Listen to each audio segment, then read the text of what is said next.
Rebahaners dimanapun kalian berada, Annyeonghaseyo, kumaha damang sadayana. Beberapa waktu yang lalu, saya dan kalian semua sudah cukup kenyang dengan perhororan dan permayatan. Jadi kali ini kita coba sedikit cool down sejenak dengan film bertema lain. Dan film kali ini berjudul Mothers 2016, sebuah film drama thriller yang cukup membuat banyak orang bingung apa maksud dari film ini. Karena secara logika alur cerita sangat sulit untuk dicerna dan menimbulkan banyak pertanyaan. Tapi sekali lagi bukan IQ 7 namanya jika kami tidak bisa mendapatkan jawabannya. Maka dari itu, salah satu tim IQ 7 yang pernah kuliah jurusan Tata Boga di Harvard University berhasil melakukan riset dan penelitian untuk menjelaskan semua hal tentang film ini. Maka dari itu langsung saja kenakan handsfree, siapkan bantal, simetriskan posisi rebahan kalian. Selamat menonton dan inilah family friendly channel. Tada! Get it when I get back.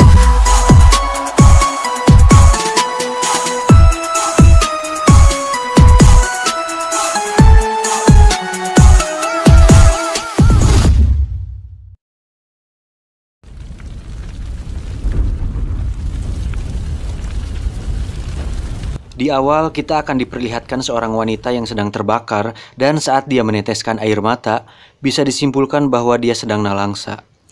Scene berpindah ke seseorang yang sedang meletakkan sebuah kristal dan pria tersebut nampak senang sambil tersenyum. Lalu, seketika tempat di sekitarnya yang tadinya hangus menjadi utuh kembali.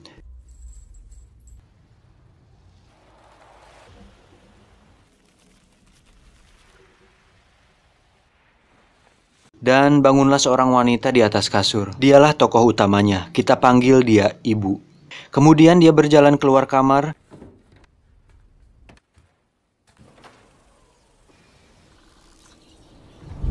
Dan dia adalah entah suami atau pacarnya. Kita panggil saja Ayah. Dia berprofesi sebagai seorang penulis.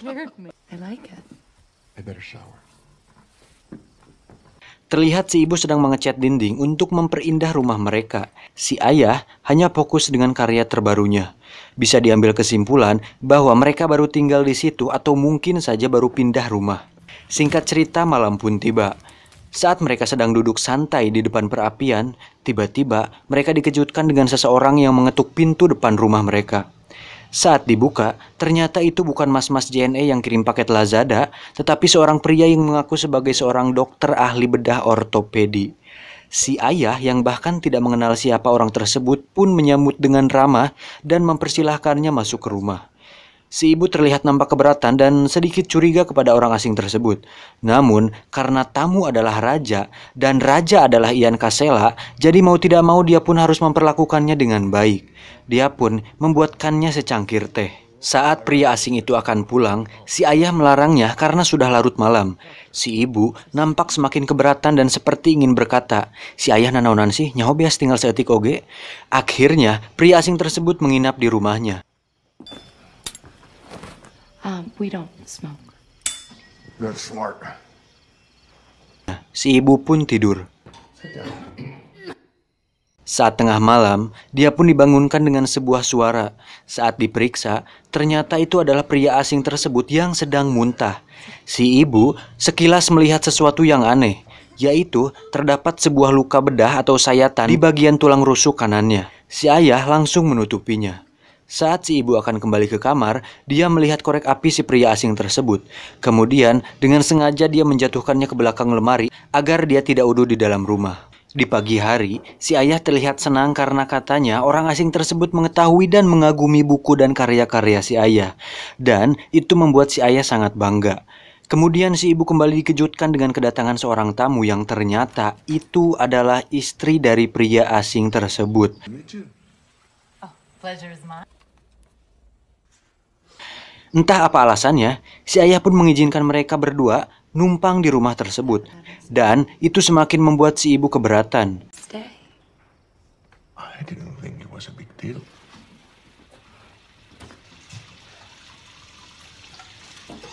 Si ibu semakin dibuat kesal dengan kelakuan kedua orang tersebut yang bertindak seenaknya. Si ibu pun kembali mengutarakan kekesalannya kepada sang ayah. Namun, lagi-lagi si ayah berkata, "Sudahlah Ani, mereka itu fans ayah, jadi jangan kecewakan mereka." Di saat bersamaan, terdengar sesuatu yang pecah di lantai atas. Saat dicek, ternyata itu adalah kristal kesayangan si ayah. Dia pun marah besar dan menyuruh mereka keluar. Quiet! Kemudian, dia menutup ruang tersebut dengan papan yang dipaku. Tidak lama kemudian muncul dua orang pria yang ternyata mereka adalah anak dari kedua orang bahil tersebut. Di sana mereka bertengkar dan berkelahi satu sama lain sampai menewaskan salah satu di antaranya.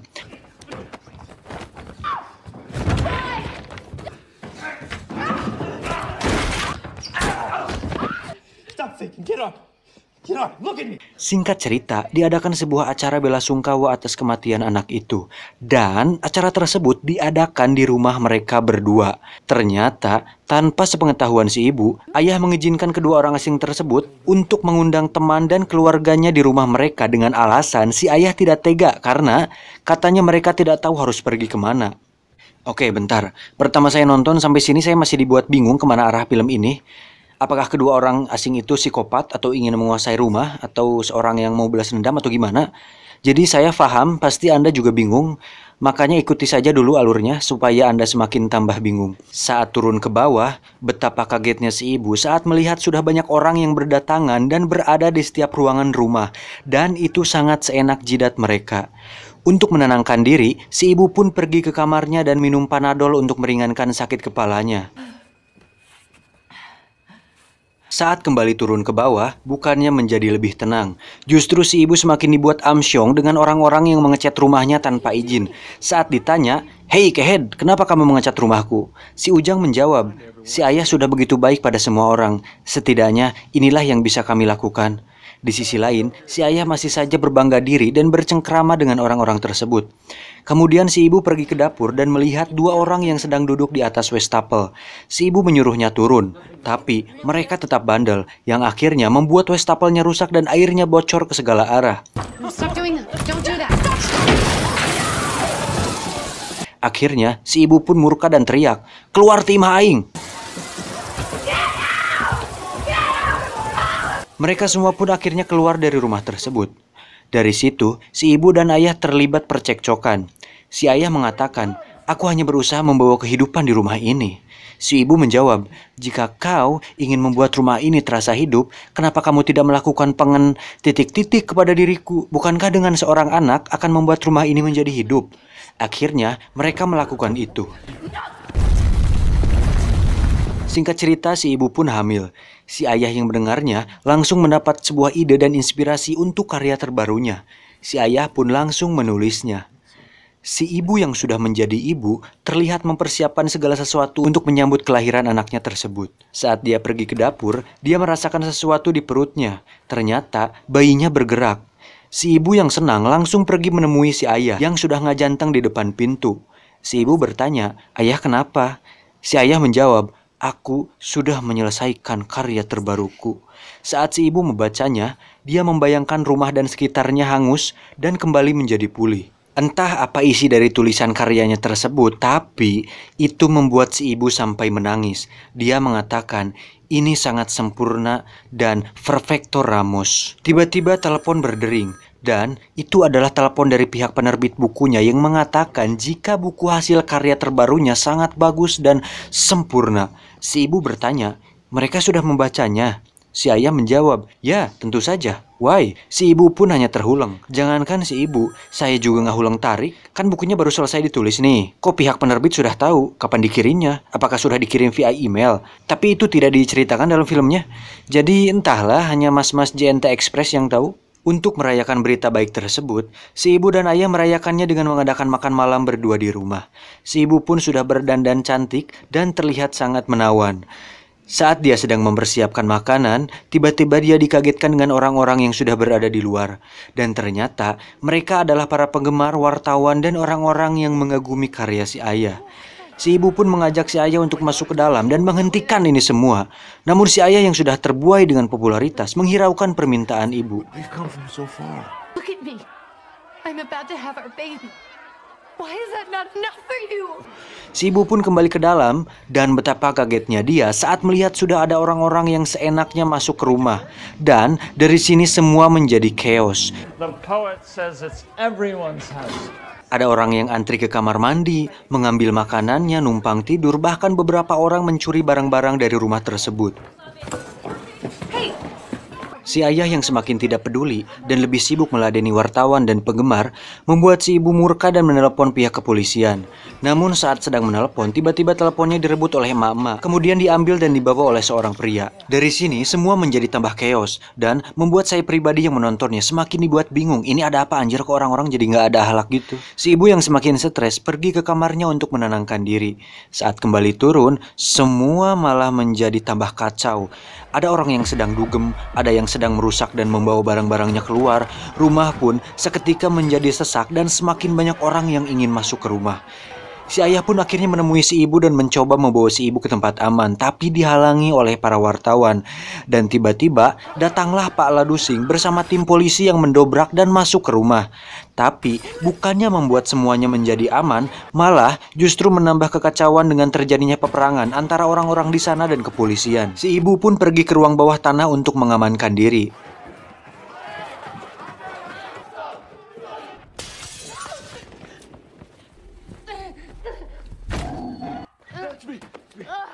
Saat kekacauan sudah berakhir, dia pun kembali diajak ke atas oleh si ayah. Saat mereka berdua berjalan, orang-orang kembali mengkerubuti si ayah dan si ibu. Tapi untungnya ada beberapa orang yang membantu si ibu naik ke atas untuk masuk ke kamar. Si ibu yang sudah akan melahirkan kemudian dibantu oleh salah satu orang yang ada di sana. Dan akhirnya bayinya pun lahir dengan selamat. I'll be right back.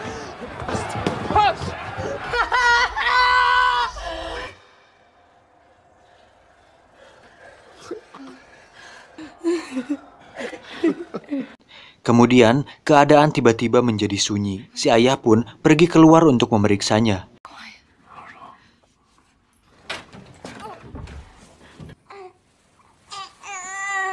Saat kembali, si ayah mengatakan jika mereka semua yang ada di luar ingin melihat bayi ini.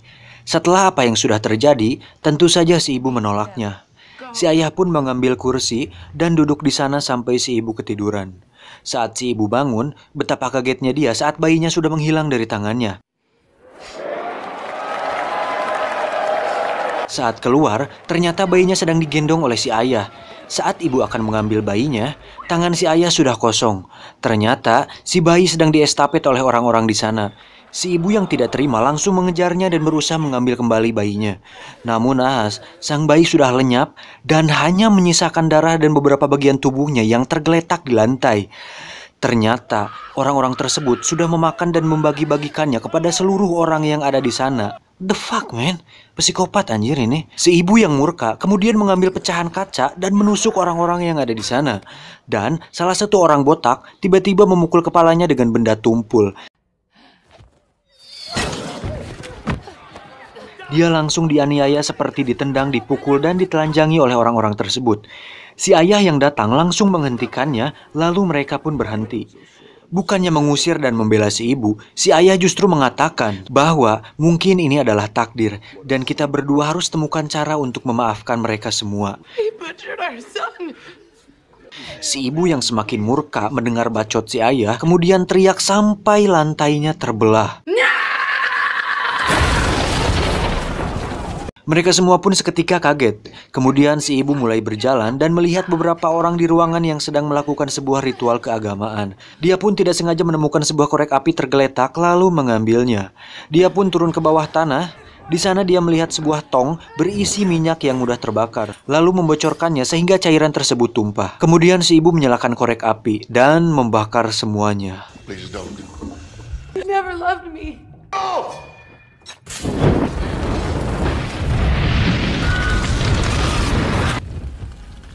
Setelah semua selesai, ternyata si ayah masih hidup dan terlihat menggendong si ibu yang sudah dalam keadaan hangus. I am I. Kemudian si ayah mengambil jantung si ibu dan jantung tersebut berubah menjadi kristal. Saat si ayah meletakkan kristal tersebut, rumahnya kembali utuh dan kembali ke adegan awal di mana seorang wanita terbangun dan wanita tersebut adalah orang yang berbeda. Dan tamat. Ending yang sangat membingungkan. Ayo, siapa yang bingung? Kamu bingung? Jangankan kamu, Pak Samsul saja bingung.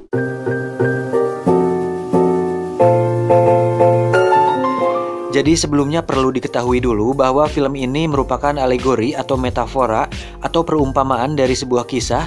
Kisah apa itu? Ya, kalian bisa searching sendiri bahwa sang sutradara memang mengatakan sendiri jika film ini terinspirasi dari kitab suci yang menceritakan tentang kehidupan awal dari Adam dan Hawa.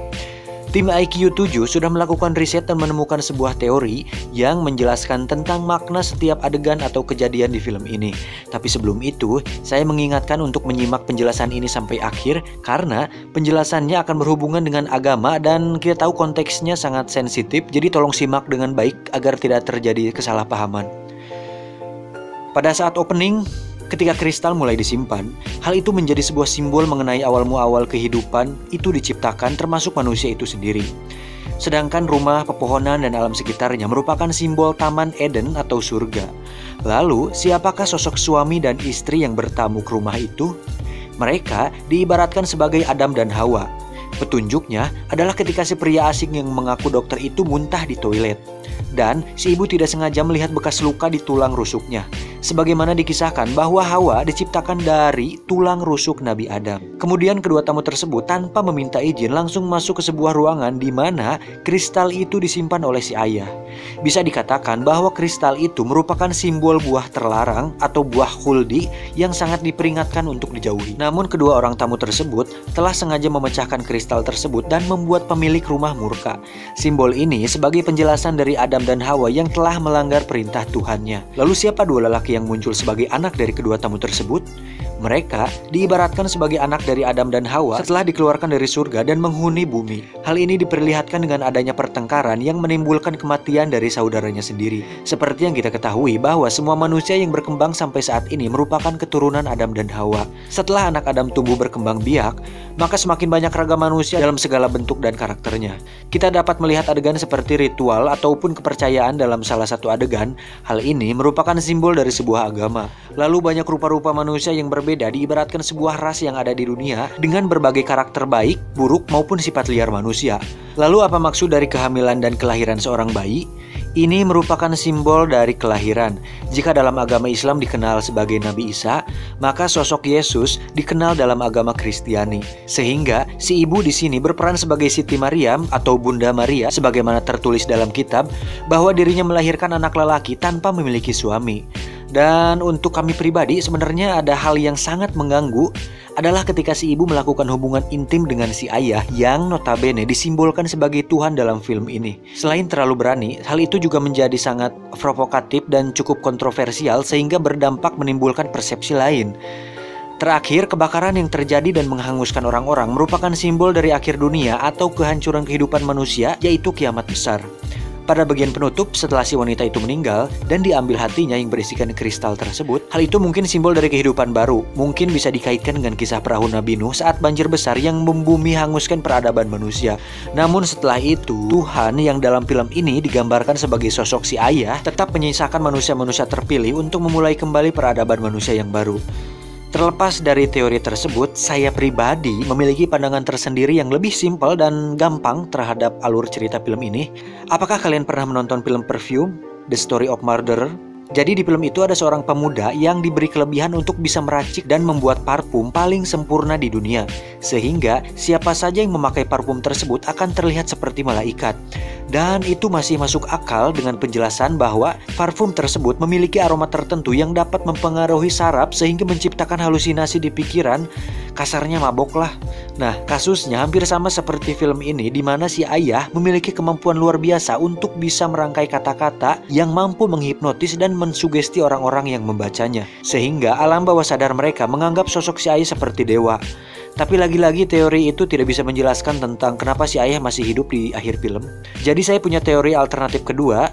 Kalian masih ingat sosok Gambir di Pintu Terlarang atau Arthur di film Joker? Yang sepanjang durasi film kita hanya menonton isi kepala mereka. Beberapa hal tidak bisa dijelaskan dan tidak masuk akal karena memang itu hanya imajinasi atau pikiran si tokoh utama. Jadi dengan kata lain, dan dengan IQ saya yang hanya 1 digit ini menyimpulkan kejadian itu semua tidak lebih dari mimpi buruk si wanita yang ada di ending. Dan dari mimpi buruknya menghasilkan sebuah pesan atau makna bahwa kita jangan terlalu terbuai dengan popularitas dan mengabaikan hal yang paling berharga, yaitu kehidupan normal. Selebihnya saya kembalikan kepada kalian semua bagaimana menanggapi film ini. Tapi sekali lagi untuk saya pribadi sebagai tipe orang yang tidak mau ribet, saya selalu mengambil jawaban yang mudah dan gampang. Dan saya akan terus berjalan kemana arah angin menuju, karena di sana pasti akan ada orang yang membutuhkan. Dan siapa tahu itu tempat Anda. Saya Mr. Money, sampai jumpa di episode Uang Ruas selanjutnya. Arigato gozaimasu.